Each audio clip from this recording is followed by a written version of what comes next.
Hello YouTube, this is a Balisongs I, and I got some nunchucks from the American Nunchuck company, I think is what it's called. I'll put a link in the description. Backstory, there's a HEMA guy named Shadiversity, affectionately known as Shad, and he specializes in historical European martial arts, and he was talking about how the nunchucks are a trash weapon. And if you hit someone with it, it's going to come back and hit you and do more damage to you than you're going to do to them. And he had a really poorly made set of nunchucks, and he put his full sparring gear on, his full armor for, what they use when they hit each other with swords. And he was just doing things that didn't seem charitable to the nunchucks. And so there's a lot of people on YouTube who are fans of the nunchucks, who study Asian martial arts, and they're like, no, Chad, like, this is what you can do with them. And a lot of them are using them correctly so to, hit with them. But what I failed to see in a test is that you often see with Bruce Lee that he puts it under his armpit and he flings it out, and it's almost like a jab. It's more straight. It's still moving on an arc, but it's hitting, more of that instead of, swinging it. So I want to test if this Bruce Lee flick is actually going to break a skull or a coconut. And just FYI, you have people who do extreme martial arts, and people in movies often hold high, and that makes it where you can spin it a lot faster than if you hold it right here. And that's usually when you're doing your tricks. I can't do tricks, but you get more control when you hold up here. But if you're serious about doing damage, you generally hold right here and you do these power strikes. So without further ado, and I missed. I haven't professionally trained with nunchucks for a long time. Oh, look at this, Matt. Look at that crack right there. Wow. That cracked it. That crack goes pretty much all the way through. Do you think we should take it off of should I hit it again, or should I? That crack goes all the way right there.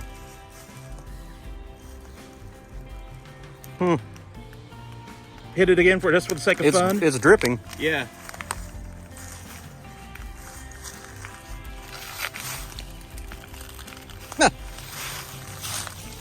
Drink, Austin, drink. I hate coconuts. Okay. We're gonna cut film here in a second, but obviously what would be probably considered the weakest move, it's not a power strike, this can break a skull.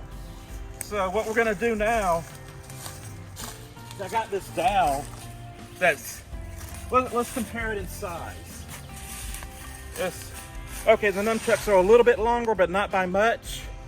And we're gonna do something similar. We're gonna do that and see if that's gonna break a coconut. Because really, in actuality, that's all I'm doing is flicking my wrist. So will flicking my wrist break a coconut? Let's find out. Hello YouTube, this is a Balisongs I, and this is my stick that I'm using to compare with the nunchucks, just to kind of show you a diameter comparison. And to be fair, this is red oak. I don't know what this is made out of, so that's possibly going to affect the results. But what I did with the nunchucks was what I'm going to call the Bruce Lee flick.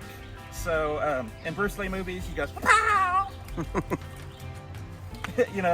So that's what I did. And really, you're just holding tension right here and letting loose, and you're just doing that.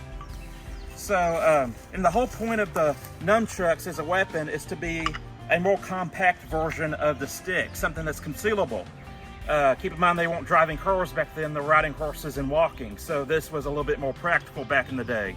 But this is gonna be kind of the escrimador comparison. This is roughly the size of a screamy stick or a baston. And I'm just gonna, do that and see what happens. That was a glancing blow, nothing happened. You can see right here that nothing happened.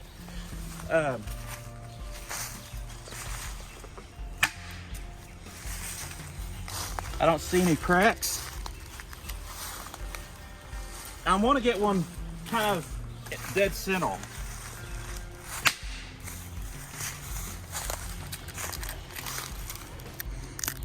There's a crack.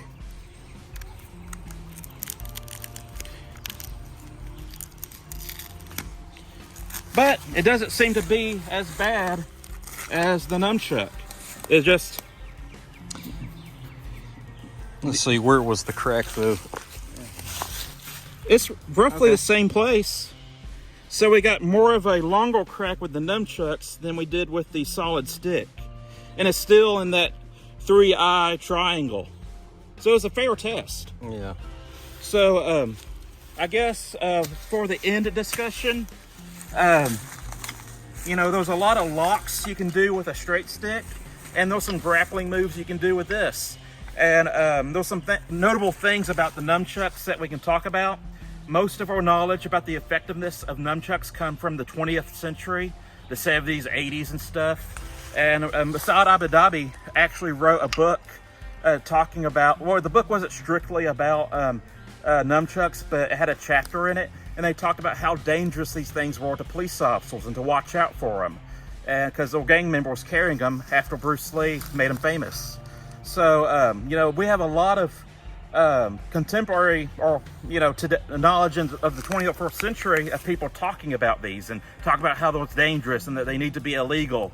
And we have a good bit of documentation from, you know, police officers about the stick and about how they use it.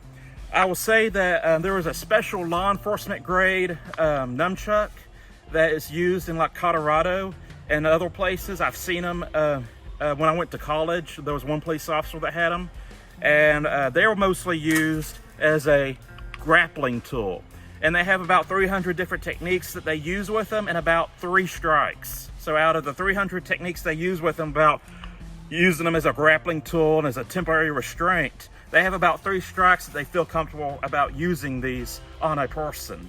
So Nunchucks are not dead, and they're definitely, you know, dangerous. I would say that you probably need a little bit more training to use Nunchucks than a stick. You know, a stick, you can pretty much use gross motor skills and bash someone to death with them. With this, I had an experience with them with Taekwondo, so I knew my Bruce Lee triangle, and I had to look up, you know, kind of how to use the flick. And and when you hit with Nunchucks, if you hold them too high, they're going to bounce back and hit your hand. But if you hold them low, that's generally, I don't want to hit the tree as hard as I can, but I can hit my bob bag, you know, pretty hard. Oh, that's embarrassing. Trees in the forest. But I can hit, you know, pretty hard, and it's not going to bounce back because, you know, you have that kind of gap right there. So that's it. That's the video. Hope you enjoyed it. I really enjoyed testing out these impact weapons. Not so much with the knuckle dusters, but these are fun, and I hope you enjoyed it. I'm a Satsu 5, and I'm out.